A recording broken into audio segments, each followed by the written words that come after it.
বিশ্বকাপ ক্রিকেটের মঞ্চে ভারত পাকিস্তান দ্বৈরথ মানেই অন্যরকম উত্তেজনা, কিন্তু এবারের প্রেক্ষাপট একদম ভিন্ন ও নজিরবিহীন।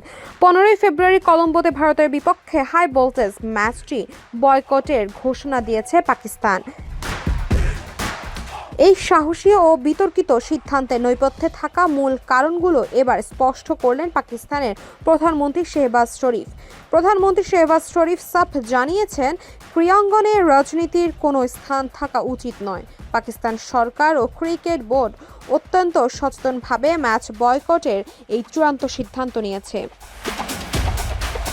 মূলত বাংলাদেশি বোলার মোস্তাফিজুর রহমানকে আইপিএল থেকে বাদ দেওয়ার ঘটনায় সৃষ্ট উত্তেজনা এই পরিস্থিতির জন্ম দিয়েছে।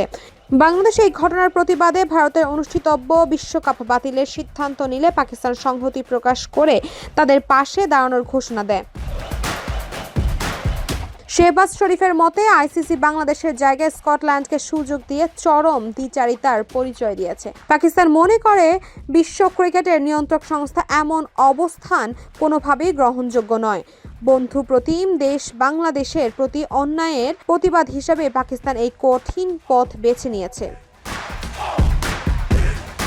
আইসিসি পাকিস্তানকে শাস্তিমূলক ব্যবস্থার হুঁশিয়ারি দিলেও নিজেদের অবস্থান থেকে এক চুলও নড়তে রাজি নয় ইসলামাবাদ।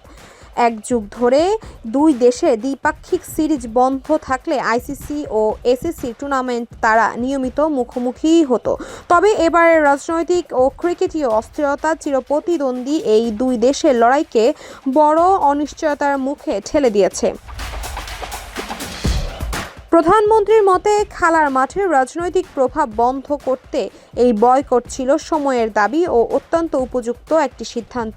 বিশ্বকাপের ডামাডোলের মাঝে পাকিস্তান তার অবস্থান অনড় থেকে বিশ্ব ক্রিকেটের এক নতুন আলোচনার জন্ম দিয়েছে।